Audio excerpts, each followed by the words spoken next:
आज हम अनुच्छेद 100 से 200 तक रिवीजन करने का प्रयास करते हैं। अनुच्छेद 100 में सदन में मतदान और रिक्तियों के होते हुए भी सदन की कार्य करने की शक्ति और गणपूर्ति है। अनुच्छेद 101 में स्थान का रिक्त होना। अनुच्छेद 102 में सदस्यों के लिए निहरताएं हैं। अनुच्छेद 103 में सदस्यों के लिए निहरताएं से संबंधित प्रश्न पर विनिश्चय हैं। अनुच्छेद 104 में अनुच्छेद 99 के अधीन शपथ लेने या प्रतिज्ञान करने से पहले निर्हित किए जाने पर बैठक और मत देने की शक्ति है। अनुच्छेद 105 में संसद की सदनों तथा उसके सदस्यों के समितियों की शक्ति विशेषाधिकार आदि हैं। अनुच्छेद 106 में सदस्यों का वेतन और भत्ते हैं। अनुच्छेद 107 में विधेयक पर पुरस्थापन और पारित किए जाने के संबंध में उपबंध हैं। अनुच्छेद 108 में कुछ दशाओं में दोनों सदनों की संयुक्त बैठक हैं। अनुच्छेद 109 में धन विधेयक के संबंध में विशेष प्रक्रियाएं हैं। अनुच्छेद 110 में धन विधेयक की परिभाषा है। अनुच्छेद 111 में विधेयक पर अनुमति देता राष्ट्रपति। अनुच्छेद 112 में वार्षिक वित्तीय विवरण है। अनुच्छेद 113 में संसद में प्राक्कलनों के संबंध में प्रक्रिया यानी मूल अधिकार से हैं। अनुच्छेद 114 में विनियोग विधेयक हैं। अनुच्छेद 115 में अनुपूरक अतिरिक्त या अधिक अनुदान है। अनुच्छेद 116 में लेखानुदान, प्रत्यानुदान और अपवादानुदान है। अनुच्छेद 117 में वित्त विधेयक के बारे में विशेष उपबंध हैं। अनुच्छेद 118 में प्रक्रिया के नियम हैं। अनुच्छेद 119 में संसद में वित्तीय कार्य संबंधित प्रक्रिया का विधि के द्वारा विनिमय। अनुच्छेद 120 में संसद में प्रयोग की जाने वाली भाषाएं हैं।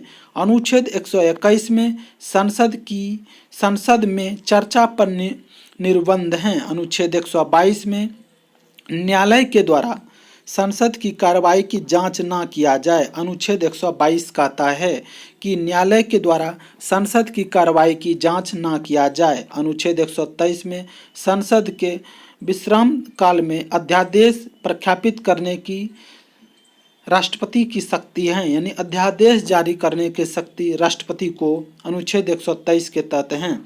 अनुच्छेद 124 में उच्चतम न्यायालय की स्थापना और गठन है, यानी एक सुप्रीम कोर्ट का गठन और स्थापना का बात अनुच्छेद 124 करता है। अनुच्छेद 124 के क में राष्ट्रीय न्यायिक नियुक्ति NJAC की बात करता है। अनुच्छेद 124 के ख में आयोग का कार्य है। अनुच्छेद 124 के ग में संसद की कानून बनाने की शक्ति है। अनुच्छेद 125 में न्यायाधीशों के वेतन आदि के बारे में विवरण है। अनुच्छेद 125 में अनुच्छेद 126 में कार्यकारी मुख्य न्यायमूर्ति की नियुक्ति की बात करता है। अनुच्छेद 127 में तदर्थ न्यायाधीश की नियुक्ति की चर्चा है। अनुच्छेद 128 में उच्चतम न्यायालय की बैठक में सेवानिवृत्त न्यायाधीश की उपस्थिति अनुच्छेद 128 में है। अनुच्छेद 129 में उच्चतम न्यायालय एक अभिलेख न्यायालय होगा। अनुच्छेद 130 में उच्चतम न्यायालय का स्थान होगा।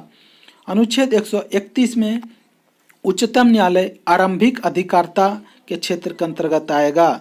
अनुच्छेद 131 के क में केंद्रीय अधिकारियों के संवैधानिक वैधता से संबंधित प्रश्न पर विचार के लिए सर्वोच्च न्यायालय के विशेष क्षेत्राधिकार हैं, जो निरस्त कर दिया। अनुच्छेद 132 में कुछ मामलों में उच्च न्यायालय से अपील में उच्चतम न्यायालय की अपील अधिकारिता हैं। अनुच्छेद 133 में उच्च न्यायालय से सिविल विषयों से संबंधित अपील में उच्चतम न्यायालय अपील अधिकारिता हैं। अनुच्छेद 134 में डांडिक विषयों में उच्चतम न्यायालय की अपील अधिकारिता है। अनुच्छेद 134 के क में उच्चतम न्यायालय में अपील के लिए प्रमाण पत्र हैं। अनुच्छेद 135 में विद्यमान विधि के अधीन फेडरल न्यायालय की अधिकारिता और शक्ति उच्चतम न्यायालय के द्वारा प्रयुक्त होना है। अनुच्छेद 136 में अपील के लिए उच्चतम न्यायालय की विशेष इजाज़त देता है। अनुच्छेद 127 निर्णयों या आदेश का उच्चतम न्यायालय की विशेष इजाज़त है। अनुच्छेद 138 उच्चतम न्यायालय की अधिकारिता की वृद्धि है। अनुच्छेद 138 में अनुच्छेद 139 में कुछ रीट निकालने की शक्ति का उच्चतम न्यायालय को प्रदत्त किया जाना है। अनुच्छेद 139 के क में कुछ मामलों का अंतःकरण है।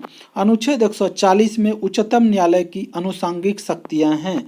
अनुच्छेद 141 में उच्च न्यायालय के द्वारा घोषित विधि का संबंधित न्यायालयों पर अवमानकर होना है। अनुच्छेद 142 में उच्चतम न्यायालय की डिक्रियों और आदेशों का प्रवर्तन और प्रकटीकरण आदि के बारे में आदेश हैं। अनुच्छेद 143 उच्चतम न्यायालय से परामर्श करने की शक्ति राष्ट्रपति को है। अनुच्छेद 144 सिविल और न्यायिक प्राधिकारियों के द्वारा उच्चतम न्यायालय की सहायता में कार्य किया जाना। अनुच्छेद 144 के क में नियमों की संवैधानिक वैधता से संबंधित प्रश्नों को जो निस्तारण के विशेष प्रावधान हैं। अनुच्छेद 145 न्यायालय के नियम आदि हैं। अनुच्छेद 146 में उच्चतम न्यायालय के अधिकारियों और सेवक तथा व्यय हैं। अनुच्छेद 147 में निर्वचन हैं। अनुच्छेद भारत के नियंत्रक एवं महालेखा परीक्षक के बारे में जानेंगे। भारत के नियंत्रक अनुच्छेद 148 कहता है कि भारत का नियंत्रक और महालेखा परीक्षक होगा। अनुच्छेद 149 में नियंत्रक महालेखा परीक्षक के कर्तव्य और शक्ति के बारे में है। अनुच्छेद 150 कहता है संघ और राज्यों की लेखाओं का प्रारूप है। अनुच्छेद 151 संरीक्षा का प्रतिवेदन है। अब राज्यपाल से संबंधित देखेंगे। अनुच्छेद 152 से राज्य परिभाषा से संबंधित हैं। अनुच्छेद 153 राज्यों का राज्यपाल होगा। अनुच्छेद 154 कहता है राज्यों के राज्य की कार्यपालिका शक्ति राज्यपाल में निहित होगी। अनुच्छेद 155 में राज्यपाल की नियुक्ति है। अनुच्छेद 156 में राज्यपाल की पदावधि है। अनुच्छेद 157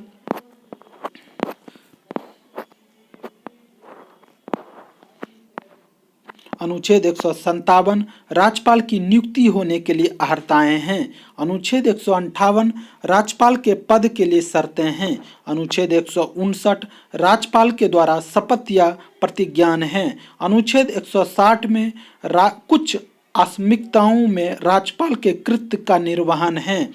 अनुच्छेद 161 में क्षमा आदि और कुछ मामले में दंडादेश निलंबन प्रतिहार लघुकरण राज्यपाल की शक्ति है। 161 में अनुच्छेद 161 में अनुच्छेद 161 कहता है क्षमा आदि और कुछ मामले में दंडादेश निलंबन परिहार लघुकरण राज्यपाल की शक्तियां हैं। अनुच्छेद 162 राज्य की कार्यपालिका शक्ति का विस्तार है। अनुच्छेद 163 अब राज्य मंत्री परिषद और महाधिवक्ताएं के बारे में जानेंगे। अनुच्छेद 163 राज्यपाल को सहायता और सलाह देने के लिए मंत्री परिषद होगा। अनुच्छेद 164 मंत्रियों के बारे में अन्य उपबंध हैं। अनुच्छेद 165 राज्य का महाधिवक्ता होगा। अनुच्छेद 166 राज्य की सरकार के कार्य का संचालन है। अनुच्छेद 167 में राज्यपाल को जानकारी देने आदि के संबंध में मुख्यमंत्री का कर्तव्य है। अनुच्छेद 168 में राज्यों के विधानमंडल का गठन है। अब राज्य विधानमंडल के बारे में जानेंगे। अनुच्छेद 168 में राज्यों के विधानमंडल का गठन है। अनुच्छेद 169 में राज्यों में विधान परिषद के उत्पादन या सृजन का अधिकार है। अनुच्छेद 170 में विधानसभाओं का संरचना है। अनुच्छेद 171 विधानसभाओं के संरचना है। अनुच्छेद 172 में राज्यों के विधानमंडल की अवधि है। अनुच्छेद 173 में राज्य के विधानमंडल की सदस्यता के लिए अर्हताएं हैं। अनुच्छेद 174 में राज्य के विधानमंडल के सत्र, सत्रावसान और विघटन की चर्चा है। अनुच्छेद 175 में अनुच्छेद 175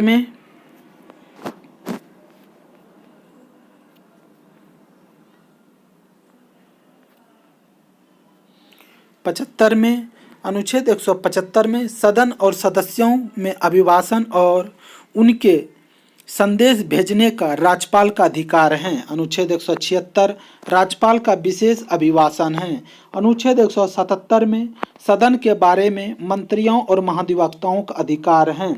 अनुच्छेद 178 विधानसभा के अध्यक्ष और उपाध्यक्ष होगा। अनुच्छेद 178 कहता है कि विधानसभा का एक अध्यक्ष और एक उपाध्यक्ष होगा। अनुच्छेद 179 में अध्यक्ष और उपाध्यक्ष का पद रिक्त होना, पद त्याग या पद से हटाया जाना। अनुच्छेद 180 में अध्यक्ष के पद के कर्तव्य का पालन करने या अध्यक्ष के रूप में कार्य करने की उपाध्यक्ष या अन्य व्यक्ति का शक्ति है। अनुच्छेद 181 जब अध्यक्ष और उपाध्यक्ष का पद से हटाने का कोई संकल्प विचाराधीन हो तो वह पीठासीन के अधिकारी के रूप में कार्य न करेगा। अनुच्छेद 182 विधान परिषद का सभापति और उपसभापति होगा। अनुच्छेद 183 में सभापति और उपसभापति का पद रिक्त होना, पद त्याग और पद से हटाए जाने की चर्चा है। अनुच्छेद 184 में सभापति के पद के कर्तव्य का पालन करने या व्यक्तियों की शक्ति है। अनुच्छेद 185 जब सभापति और उपसभापति को पद से हटाने का कोई संकल्प विचाराधीन हो तब वह पीठासीन के रूप में कार्य नहीं करेगा।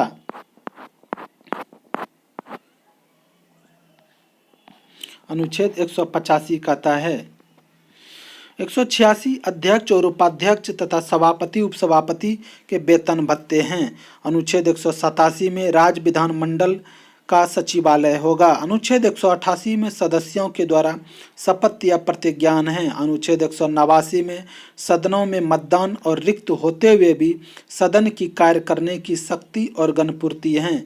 अनुच्छेद 190 में स्थान का रिक्त होना। अनुच्छेद 191 में सदस्यों के लिए निहरताएं हैं। अनुच्छेद 192 सदस्यों के लिए निहरताएं से संबंधित प्रश्नों पर विनिश्चय है। अनुच्छेद 193 अनुच्छेद 188 के अधीन शपथ लेने या प्रतिज्ञान करने से पहले या अर्हित न होते हुए भी निरहत किए जाने पर बैठने और मत देने के लिए शक्ति है। अनुच्छेद 194 विधानमंडल के सदनों की तथा उसके सदस्यों समिति शक्ति के विशेषाधिकार आदि हैं। अनुच्छेद 195 सदस्यों का वेतन भत्ते हैं। अनुच्छेद 196 विधेयक के पूर्व स्थापन पारित किए जाने के संबंध में उपबंध हैं। अनुच्छेद 197 धन विधेयक से भिन्न विधेयक के बारे में विधानसभा की शक्ति का निर्बंध है। अनुच्छेद 198 में धन विधेयक के संबंध में विशेष प्रक्रियाएं हैं। अनुच्छेद 199 में धन विधेयक का परिभाषा है। अनुच्छेद 200 के तहत विधेयक पर अनुमति देता है। इसके बाद अगले वीडियो में